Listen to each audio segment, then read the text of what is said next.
Bonsoir, j'espère que vous allez bien. Je vous retrouve pour faire la vidéo de mon bilan. Lecture du mois de janvier. Qu'est-ce que j'ai lu? Bon, je suis un peu en retard cette fois-ci, hein, on est le 9. L'article est presque prêt, donc je fais la vidéo. Donc, qu'est-ce que j'ai lu? En premier, j'ai lu, donc fin décembre, début janvier, j'ai lu Apocalypsis, le tome 1, Cavalier Blanc, Alice, de Ellie Essarheim, aux éditions Matago, collection Nouvelle Angle. C'était une très bonne lecture. Alors, tout petit livre, hein, ils sont pas très longs, ils font 230 pages. C'était une très bonne lecture. Voilà, une bonne découverte. J'ai bien aimé 4 cavaliers de l'Apocalypse. Ici, c'est le premier personnage, donc c'est Alice. C'est une jeune lycéenne qui a des dons et qui n'est pas forcément très sympathique. Mais j'ai bien aimé son personnage. Comme quoi, même les pas gentils, on arrive à les apprécier. Donc, c'était une très bonne lecture. Il me tarde de lire la suite. Ensuite, j'ai lu Le baiser du banni de Christina Rodriguez aux éditions Le Pré au Clair.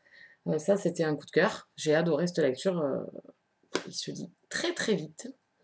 Alors, par contre, j'avais mis sur ma chronique qu'il n'y aurait pas de suite. Et ben, j'ai menti. Ou pas. Non, au départ, il ne devait pas y avoir de suite. Et l'auteur, vu les demandes qu'elle a eues, va faire une suite à cette lecture. Donc, je suis ravie. Voilà. Ensuite, j'ai lu une nouvelle.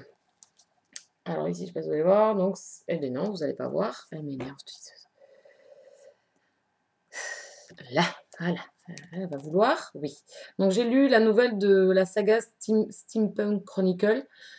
Ici, c'est L'étrange secret de Philip Jane de Cathy Cross aux éditions Harlequin, collection Darkis.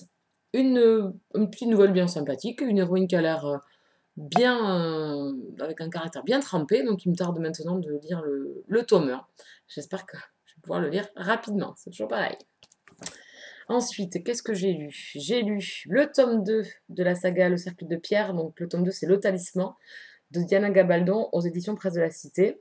Donc coup de cœur, méga coup de cœur, c'est un coup de cœur au tome 1, c'est un coup de cœur au tome 2, enfin tome 2, oui, tome 2, qui regroupe donc Le Talisman et l'autre c'est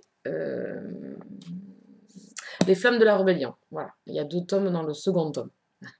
Je vous ai perdu là. Voilà, donc c'est un gros coup de cœur, j'adore. Voilà, il me tarde de lire la suite qui sort le 14 février. Donc peut-être patienter un peu parce qu'il coûte quand même 20 €. Donc bon, voilà.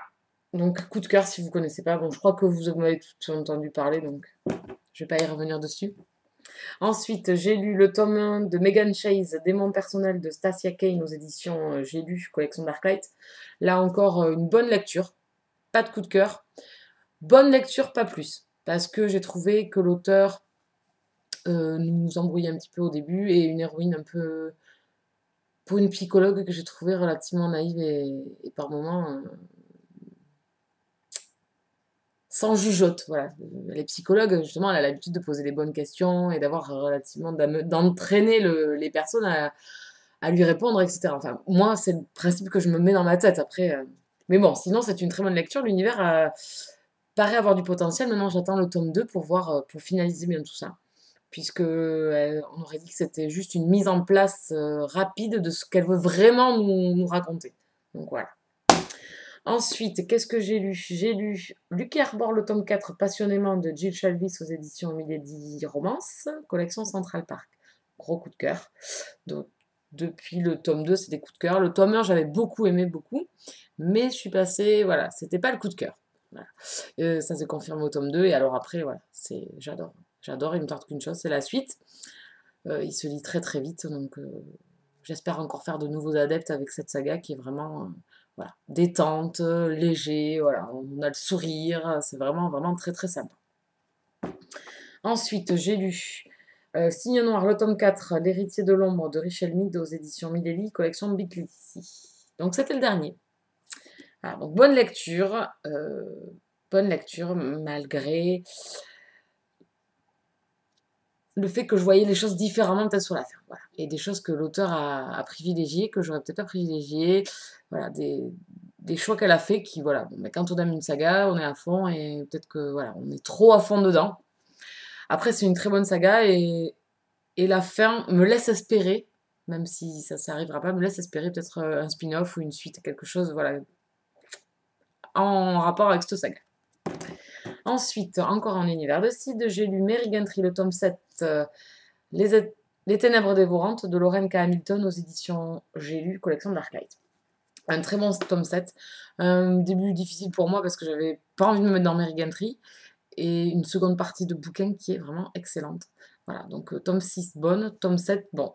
Voilà, donc là, elle aurait pu s'arrêter. Mais bon, Lauren K. Hamilton ne s'arrête pas. Donc on va continuer, j'ai le tome 7 dans ma palle, donc maintenant il ne reste plus qu'à programmer quand.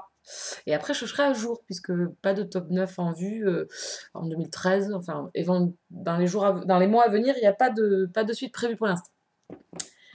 Ensuite j'ai lu le tome 2 de la famille York, Cœur rebelle de Victoria Dale aux éditions Milady, collection Pemberley. Bonne lecture sans plus, j'avais préféré le tome 1, voilà, qui était plus léger, plus drôle. Voilà. Ici, l'héroïne m'a fortement agacée. Donc du coup, ça m'a un peu gâché la lecture. Bon, après, il est tout petit, ça, je l'ai lu très très vite. L'écriture c'est grosse. Donc voilà, j'ai passé un bon moment, mais il ne restera pas gravé dans ma mémoire. Loin de là. Et le dernier, je ne l'ai pas. C'était parce que je l'ai prêté à mon maman pour qu'elle le lise. Donc c'était Atlist de Jennifer Brown aux éditions... C'était quoi les éditions Collection Wiz. Albert Michel, je crois que c'est les collections Wiz. Enfin bref, on s'en moque. Donc Atlist que j'ai vraiment beaucoup aimé. Voilà, c'est une lecture poignante. Je pense qu'on ne peut pas rester neutre en lisant ce livre. Donc c'était vraiment très sympa. Pas larmoyant à un pouvoir. Non, l'auteur est resté quand même... Voilà, elle nous a pas fait du larmoyant, donc ça j'ai bien aimé quand même. Elle est restée dans le positif, dans les personnages, dans vraiment l'avancée, dans la reconstruction. Donc ça j'ai bien aimé quand même. Donc une lecture que je vous conseille. Bon, pareil, il faut mieux la lire quand on est de bonne humeur, parce que ça ne met pas forcément en joie. Donc voilà. Donc voilà, bilan. Très très bon bilan, je suis ravie. J'ai lu 10 livres en tout dans le mois de janvier. J'en avais programmé 11.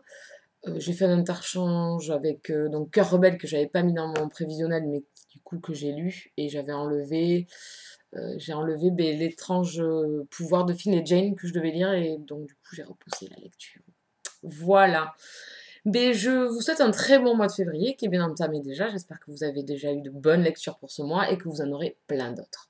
Je vous fais de gros bisous. Je vous retrouve à la fin du mois. Et sinon, je vous retrouve pour mes rendez-vous hebdomadaires en vidéo. Gros bisous et très bon week-end. Ciao, ciao.